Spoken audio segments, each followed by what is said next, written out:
Okay, let's unpack this. I want you to picture the scene. It is late at night, you're scrolling on your phone, maybe you're lying in bed, you found that perfect pair of sneakers, or I don't know, a flight for a weekend getaway you probably shouldn't take, but you really want to. We've all been there. Right. You get to the checkout, your thumb is just hovering over the button, you see the total, and it's a little higher than you'd like, but then you see that option. You know the one. Buy now, pay later. It's the ubiquitous button of the modern internet. I mean, it's everywhere. It really is, and it feels like a loophole, doesn't it? Like you've cheated the system somehow. Why pay $300 now when I can just pay $75 today and, worry about the rest later? It feels like a financial life hack. Frictionless, easy, modern. Exactly. But here is where it gets really interesting and honestly a little bit terrifying. We're diving into a stack of documents today that suggests clicking that button, even if you have the money, even if you are totally responsible, might be about to cost you a lot more than just the price of those shoes. And we aren't talking about interest or late fees. No, we're talking about your credit score. And not just a little ding either. We're looking at a potential crash. So today we're doing a deep dive into an urgent alert coming from MyCRA lawyers. And just to be clear on the source, these aren't financial influencers on TikTok. No, this is a specialist credit repair law firm here in Australia. Their CEO, Graham Dossel, is the one raising this massive red flag. And Graham Dossel's really ringing the alarm bell on this. He is, and it's important to get the context. MyCRA lawyers, they deal with credit reporting disasters every single day. They are the ones cleaning up the mess after the explosion. Right. So when they send out a breaking news alert, it's because they're seeing a shift in the landscape that the average consumer just hasn't noticed yet. They're seeing the smoke before we even smell the fire. And the mission for this deep dive is pretty clear. We need to figure out what this quiet regulatory change is, why most of us have no clue it's coming, and why Graham Dossel says BNPL has, and I'm quoting here, just got dangerous. It really comes down to looking at the fine print of how financial regulations are evolving. Because, usually when we think about credit danger, we think about debt spirals or spending money you don't have. Sure. We don't think about the classification of the contract itself. Right. And that is the key word. Classification. So let's jump straight into the jargon because this is where the devil is hiding. The documents keep referencing this acronym, LCCC. Sounds like some forgotten government agency. What on earth is an LCCC? It stands for Low Credit Consumer Contract. And this, right here, is the game changer. The alert from MyCRA lawyers suggests that regulators and lenders are moving toward reclassifying buy now, pay later products under this new label. Low credit consumer contract. I mean, just the name itself is visceral. It sounds like a label you do not want attached to your financial identity. Precisely. It labels the user, not just the product. Think about it from a bank's perspective or, the bank's algorithm. Historically, if you went to a payday lender, the algorithm flagged you as high risk. Because the logic was, why else would you need that kind of loan? If you're paying 40% interest, you probably couldn't get a normal loan. Exactly. Well, the shift that's happening now is that buy now, pay later is starting to be viewed through that very same lens. The system is starting to ask if this person needs to split a $100 purchase into 4 payments, do they actually have the money? But that's the disconnect, isn't it? Because plenty of people use BNPL who have the money. They just like the convenience or managing cash flow. But the algorithm doesn't care about your intent. It doesn't care about your convenience. It cares about the code. And if that debt is coded as an LCCC, a low credit consumer contract, the algorithm just assumes you're a low credit consumer, period. Okay, so let's talk about the mechanic of the drop, because usually to lose credit points, you have to mess up. You miss a payment, you default, you go bankrupt, there's a clear cause and effect. Oh, right. But Graham Dossel and his team are warning that under this proposed change, the damage happens much, much earlier. That is the most shocking part of this report. The warning is explicit. Getting approved for BNPL will drop your score. It is not about defaulting. It is not about missing a deadline. Wait, play that back for me. The simple act of the application and the approval is what triggers the reclassification. So I'm standing at the checkout, I hit the button, I get approved, which is usually the happy moment, right? The confetti on the screen. And you are saying that is the moment the damage is done. That is exactly what the source is saying. The inquiry and the establishment of that specific type of credit facility triggers the algorithm to say, warning, low credit consumer. That is wild, because in my head, approval means, hey, you're trustworthy, we looked at you, you're good for it. But Mhm. you're saying the system interprets it as, oh, you need this specific type of loan, you must be in trouble. It's a complete paradox. Yeah. The approval is the red flag, and we have to talk about the numbers here because they are not small. We aren't talking a 10-point variance. The source explicitly states that getting approved under this new framework could drop a credit score by 120 to 150 points. 150 points. Okay, for the listener who doesn't check their credit score obsessively, and let's be honest, that's most of us, put that into perspective. What does 150 points actually mean in the real world? It's massive. It is the difference between a good rating and a bad one overnight. Most credit scoring models go up to, what, 1,000 or 1,200? A 150-point drop is a credit crash. So if you have a pretty healthy score, say 700, And you lose 150 points just for splitting a payment on a pair of jeans, you are suddenly down in the 500s. Yeah. You are certainly in a bracket where lenders start seeing you as a major liability. okay, so let's paint this scenario. Imagine you're just a regular person, you're responsible, you have the cash, but you use Afterpay or Zip for cash flow during Christmas. You think, I'm being smart with my money. But according to this, you've just walked into a trap.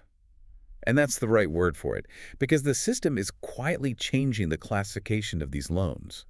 It's this shift that separates the financial pros from everyone else. How so? The pros know that how a debt is coded matters just as much as whether you pay it back. And if it's coded as a low-credit consumer contract, the algorithm does not care that you're a nice person who intends to pay. It just sees the code and slashes the score. Well, isn't there an argument that regulators are doing this to protect people, to stop them from overextending? Oh, absolutely. That is the regulatory intent. They want to ensure people aren't accumulating hidden debt. But the blunt instrument they are using, this LCCC classification, it doesn't distinguish between someone drowning in debt and someone using it for convenience. It just treats them both as high risk. Exactly. So what does this all mean for the big stuff? Because nobody really cares about their credit score just for the sake of the number. We care about what that number gets us. And this brings us to what I call the mortgage killer aspect of this deep dive. This is where the rubber really meets the road. The source was so blunt about this. I have the quote right here. This kills home loan applications instantly. That is terrifying language. Instantly. It is, but it reflects the reality of lending today. Banks are incredibly risk-averse right now. If you are prepping for a major life event, buying a house, refinancing, that credit score is your passport. And if you lose 150 points, your passport just got revoked. That's it. So if you're that listener we mentioned, you're saving for a deposit, being careful, but you use BNPL for a few easy purchases. You could be torpedoing your own mortgage application without knowing it. And Grain Dossel points out that borrowing capacity is the first casualty. The source warns, and I'm quoting again, every day they wait is costing them borrowing capacity they can't afford to lose. Right, and what they mean by borrowing capacity here is it's two things. First, it is the binary yes or no. If your score drops below a certain threshold, the computer just says decline. A human might not even see it. Probably not. But second, it's the cost of the money. Let's say you still get approved, but your score is lower. The bank might say, okay, we'll lend to you, but you're a higher risk now. So instead of 6%, you are paying 8%. And over a 30-year mortgage, that 2% difference is... Hundreds of thousands of dollars. It's the hidden tax of a bad credit score. And if a bank sees a precipitous drop of 150 points on your file, they don't call you up to ask why. They just move to the next application in the pile. It's the ignorance that's the liability here. If you know this, you can avoid it. Just use a debit card. But if you don't know... And that is why this alert from MyCRA lawyers is so critical. They're saying this change is being considered now. It's not some hypothetical for 10 years down the road. They are framing it as breaking news. The rules are shifting under our feet. It really makes you question the convenience, doesn't it? Is splitting that payment into 4 installments worth jeopardizing a future mortgage? I think for most people, if they knew the math, if they knew the cost was 150 points, the answer would be a resounding no. But the Pay Later button doesn't come with a warning label that says, warning, may contain traces of low credit consumer contract. It definitely doesn't, and maybe it should. So let's talk about the people sending up this flyer. Who exactly is MyCRA lawyers? Because there are a lot of credit fixers out there online, and some of them seem, let's say, less than reputable. That is a very fair point. The credit repair industry has a bit of a Wild West reputation, but that's why the distinction here is important. They bill themselves as the only true specialist credit repair lawyers in Australia. So they are an actual law firm. They are regulated. Correct. They operate within the strict legal framework of credit reporting and Australian consumer law. This isn't just someone sending angry emails. This is legal representation. And leading the charge is the CEO, Graham Dossel. We've mentioned him a few times, but it seems like he's on a personal mission to get this info out. He is. The tone of the source material is very direct, almost combative on behalf of the consumer. He's not mincing words.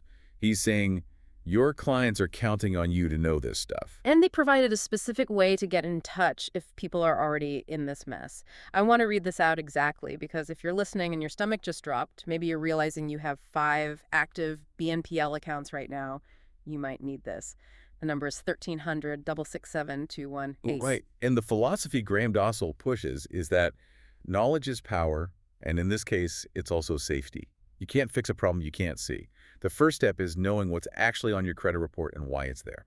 That's a great pivot because while the BNPL stuff is the new scary threat, MyCRA lawyers isn't just about warning people about the future, they actually fix the past. Yes, the source material details a pretty incredible offer regarding general credit health, specifically defaults. Which is the other half of the equation. We talked about preventing damage, but what if the damage is already done? What if you have a default on your file from a couple of years ago? This is where their 100% money-back guarantee comes in. I love a good guarantee, but I'm always suspicious. 100% money back usually comes with a million asterisks. But this seems incredibly specific. No, and that specificity is what increases their credibility, I think. If someone promises to fix everything, they're lying. These guys have a magic list, or maybe we should call it a hit list, of specific creditors where this guarantee applies. Okay, I'm going to list these out. If you're listening and you have a default or a black mark on your credit file from one of these specific companies, pay attention. The list is Credit Corp, Panzera, Pioneer Finance, Toyota Finance, MoneyMe, and Transaction Capital. That's a significant list. Those are major players in the debt collection and auto finance world. And the deal is, if MyCRA lawyers cannot remove the default from one of those 6, the client gets a full refund, 0 risk. Exactly. And frankly, in the legal world, guarantees like that are incredibly rare. Lawyers usually guarantee effort, not results. Yeah. This implies a level of certainty that is unusual. So let's dig into the how for a second. How can they guarantee this? Do they have a secret handshake with the CEO of Toyota Finance? I don't think it's magic. Graham Dossel explains it as mathematics. Yeah. It comes down to administrative law and compliance. They have 16 years of experience in this. So they have seen the same paperwork thousands and thousands of times. Precisely. They've identified the patterns. Think about a company like MoneyMe. They process thousands of loans. When someone defaults, there's a very strict legal process they must follow under the National Credit Code. They have to send specific notices with the right wording, all of that. Right, to the right address, giving the right amount of time to pay. And if they mess up even one of those steps, The whole thing is invalid. the default is technically invalid. It shouldn't be there. Yeah. MyCRA lawyers clearly knows exactly where these specific 6 creditors tend to make mistakes in their paperwork. I see. So it's not about begging the bank for forgiveness. It's about auditing the bank's own process and finding the error. Exactly. They know the weaknesses in the procedures of these specific companies. They know what legal arguments work. It's mathematics, because it's a probability game they have already mastered. It's like knowing the cheat codes for a video game, but the video game is Australian credit law. That's a great analogy. If you know the system better than the automated process at the creditor's office, you win. Their success rate is so high with these 6 that they can afford to guarantee the result. And they mention the timeline, too, because usually legal stuff drags on forever. No, the source says most defaults are removed in 7 to 30 days. Some are even gone in 7 days or less. 7 days. To clear a default that might be stopping you from getting a house, that is life-changing speed. It really is. Yeah. It connects back to that idea of lost opportunity. Every day you have a default, you're losing borrowing capacity. Speed matters. You don't have 6 months to argue with the bank. So if someone's listening and thinking, okay, I have a default from Credit Corp, or I'm worried about my BNPL usage, what do I do? The process sounded pretty simple. It is very streamlined. The source directs people to a website, lph.laststart. You go there, you fill out a form, and you upload your credit file. And they need the file right away to diagnose the problem. Immediately. They need to see if your default is from one of those 6 guaranteed lenders or if you have these BNPL inquiries stacking up. Once you upload that, you book a time to speak directly with the legal team. And again, that call to action for the phone line was 1300-667-218, but the key is taking action. Absolutely. Whether it's the BNPL threat, which is proactive prevention, or an existing default, which is reactive repair, the theme here is active management of your financial reputation.